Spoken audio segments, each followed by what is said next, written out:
আমার মায়ের মৃত্যু যেন এক নিঃশব্দ ঝড় ছিল, যে ঝড় ঘরবাড়ি ভাঙে না, কিন্তু মানুষের ভেতরের পৃথিবীটা ধুলো করে উড়িয়ে দেয়। সেই রাতটাকে এখনো ভুলতে পারি না। ঘরের মাঝখানে মাটির চৌকিতে শুয়ে থাকা মায়ের নিথর শরীর, তার কপালের শেষ চুম্বন আর নিঃশ্বাসের শেষ উষ্ণতা হারিয়ে যাওয়ার মুহূর্ত, সব মিলিয়ে যেন আমার 12 বছরের জীবনের ভিত্তিটাই ভেঙে গেল।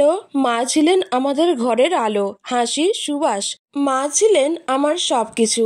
মৃত্যু তো শুধু একজন মানুষকে নিয়ে যায় না, নিয়ে যায় পুরো একটা পৃথিবী। আমার পৃথিবীটা সেদিনই ভেঙে পড়ে। মা চলে যাওয়ার পর প্রথম কয়েকদিন বাবা খুব চুপচাপ ছিলেন। তিনি ভাত মুখে দিতেন না, কারোর সঙ্গে কথা বলতেন না, যেন একটা ভারী পাথর তার বুকে চেপে বসেছিল। আমি তখনও বুঝতে পারিনি মা হারানোর শোক কাকে কতটা বদলে দিতে পারে। সেই শোকের মাঝেই আমি বাবাকে আঁকড়ে ধরতে চাইতাম, কারণ মা তো নেই, বাবাই তখন আমার একমাত্র। কিন্তু বাবা যেন আমাকে দেখতেনই না। আমি তার সামনে দাঁড়িয়ে থাকতাম আর তিনি শূন্য দৃষ্টিতে অন্য কোথাও তাকিয়ে থাকতেন। আমি ভাবতাম আমরা দুইজনেই কি এতটাই একা হয়ে গেলাম। কিন্তু শোক যেমন মানুষকে ভেঙে দেয়, তেমনই কিছু মানুষকে কেমন যেন অপরিচিত করে তোলে। 40 দিন না পেরোতেই বাবার আচরণ বদলাতে লাগলো। তিনি রাতে ফোনে কারোর সাথে কথা বলতেন, দরজা বন্ধ করে। আমি যদি জিজ্ঞেস করতাম, বাবা কাকে ফোন করেছো, তিনি উত্তর দিতেন, অফিসের কাজ। কিন্তু সেই অফিসের কাজ কেন রাত 12টার পর শেষ হতো না? কেন তার চোখে তখন এক অদ্ভুত চমক দেখা যেত? আমি বুঝতাম না, শুধু অনুভব করতাম কিছু একটা ঘটছে। একদিন দুপুরে শুনলাম দরজার বাইরে দুই মহিলার কথা। একজন বলছেন বাবুর সঙ্গে নাকি কারো আলাপ হয়েছে, অন্যজন বলছেন বাচ্চাটার জন্য মা লাগবে, তো তাই হয়তো। এখন বুঝলাম পৃথিবী আমার চারপাশে আর আগের মতো নেই। যখন মানুষ ভাবে একটা শিশুকে বড় করা কষ্টকর, তখন তারা ভুলে যায় নতুন কারো আগমন সেই শিশুর জীবনকে আরো কতটা কঠিন করে দিতে পারে।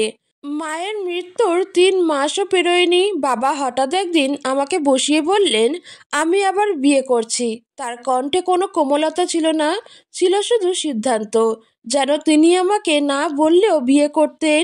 আমি হতবাক হয়ে শুধু তাকিয়েছিলাম। আমার চোখ ভিজে যাচ্ছিল, কিন্তু তিনি তা দেখেই যেন আরেক দিকে মুখ ফিরালেন। তিনি হয়তো ভাবলেন শিশুর কান্না তেমন গুরুতর কিছু ছিল না। নতুন মা, হ্যাঁ, সেই প্রথম আমি শব্দটা শুনলাম। মা কি কখনো নতুন হতে পারে?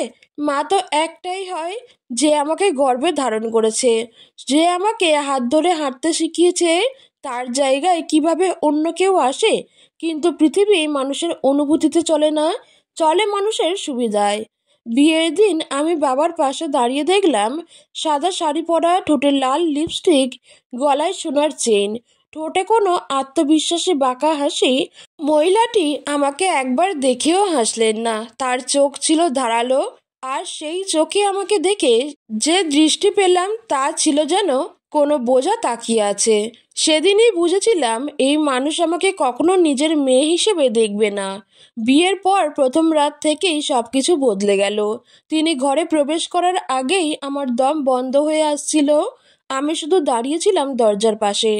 তিনি আমার মাথা থেকে চোখ পর্যন্ত দেখে বললেন, তোমার ঘরটা ঠিক করে যাও। তার কণ্ঠে ছিল বিরক্তি, যেন মা মারা যাওয়ার পর ঠিকমতো ঘর গোছাতে না পারাটা আমার অপরাধ।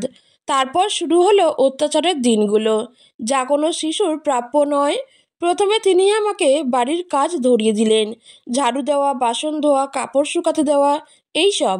আগে আমি এইসব করতাম খেলার ছলে, কিন্তু এখন এইসব যেন শাস্তির মতো। কখনো একটু ভুল হলে তিনি বলতেন, তোমাকে তো তোমার আসল মা মানুষ করে যেতে পারেনি, আমাকেই করতে হবে। এই কথাটা আমার হৃদয় চিরে যেত। আমার মা কি মানুষ করে যাননি? তিনি তো আমাকে ভালোবাসতে শিখিয়েছেন। কিন্তু এই মহিলার চোখে আমার মা ছিলেন কেবল একটা অপূর্ণতা। একদিন তিনি আমাকে রান্নাঘরে ডেকে বললেন, ডাল ফুটেনি এখনো কেন? আমি বললাম গ্যাস কম ছিল। তিনি একটু অপেক্ষা না করে গরম ডালের হাঁড়িটা চুলার উপর থেকে টেনে নামিয়ে দিলেন, আর তাতে আমার হাত ছুঁয়ে গেল। প্রচণ্ড জ্বালায় আমি চিৎকার করে উঠলাম। তিনি মুখ বেঁকিয়ে বললেন, আরও সাবধানে কাজ শিখো, চিৎকার করলে মানুষ কি বলবে। আমি সেদিন রাত পর্যন্ত কাঁদতে থাকলাম। বাবা অফিস থেকে ফিরে জিজ্ঞেস করলেন হাতটা কি হয়েছে। আমি কিছু বলতে গেলেই তিনি আমার দিকে এমনভাবে তাকালেন যেন সত্য বললে বাড়ি ভেঙে যাবে। তাই আমি বললাম হঠাৎ লেগে গেছে। বাবা বললেন সাবধানে থাকবে। সাবধান কি শুধু আমাকেই থাকতে হয়? একবারও তিনি বুঝতে চেষ্টা করলেন না আমার চোখে ভয়ের ছাপ কেন। দিন দিন সৎমায়ের অত্যাচার বাড়তেই লাগলো। কখনো তিনি আমাকে দুপুরে খাবার না দিয়ে রাখতেন, কখনো স্কুলে যাওয়ার আগে বকা দিতেন। তোমাকে যদি আমি না মানুষ করি তাহলে কে করবে? যেন বাবার সঙ্গে বিয়ে করা মানেই আমাকে শাস্তি হিসেবে পাওয়া। একদিন স্কুলে শিক্ষক জিজ্ঞেস করলেন, তোমার হাতের দাগগুলো কি? আমি বললাম গরম হাঁড়িতে লেগেছে। তিনি সন্দেহের চোখে তাকালেন, কিন্তু আর কিছু বলেননি। আমি ভয় পেয়েছিলাম যদি তিনি বাড়িতে ফোন করেন তবে আরও মার খাবো, তাই সত্য বলার সাহস করিনি। বাবা ক্রমশ সৎমায়ের কথা বেশি শুনতে লাগলেন। তিনি যা বলতেন তাই সত্য হয়ে যেত। আমি যদি কিছু বলতাম তিনি বলতেন, নতুন মা তো তোমার ভালোই চায়। ভালো? ভালোবাসা মানে কি বকা, অপমান, শাস্তি? না, এটা ভালো না। এটা ছিল দম বন্ধ করা আতঙ্ক। একদিন তিনি আমাকে বললেন, তুমি স্কুল থেকে ফিরে আমার পর পরিষ্কার করে দেবে। যেন আমি আর শিশু নই, যেন আমি একজন চাকর। আমি প্রতিবাদ করিনি, কারণ জানতাম প্রতিবাদ করলে ফল আরও খারাপ হবে। বাবাও তখন আমাকে আর আগের মতো ডাকতেন না। তার চোখে যেন দূরত্ব তৈরি হয়েছিল। রাতে আমি মায়ের ছবি আঁকড়ে ধরে শুয়ে থাকতাম। ছবিটি আমার বুকের উপর রাখতাম, যেন তিনি এখনও আমাকে রক্ষা করছেন। আমি তাকে বলতাম, মা তুমি কেন চলে গেলে? তুমি থাকলে তো কেউ আমাকে মারতে পারতো না। আমার চোখ ভিজে যেত আর অন্ধকার ঘরটা আরো ভারী হয়ে উঠত।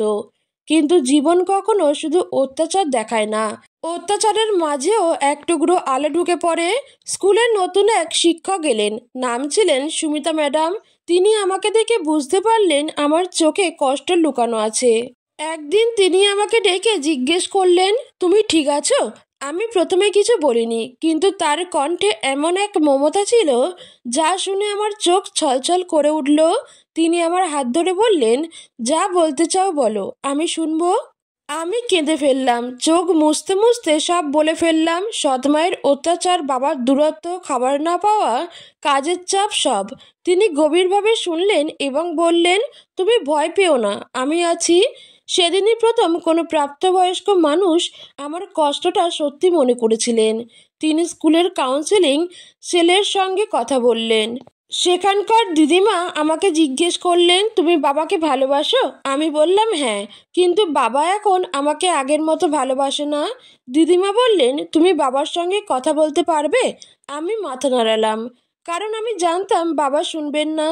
সুমিতা ম্যাডাম ঠিক করলেন একদিন সন্ধ্যাবেলায় আমাদের বাড়ি যাবেন। তিনি এলেন।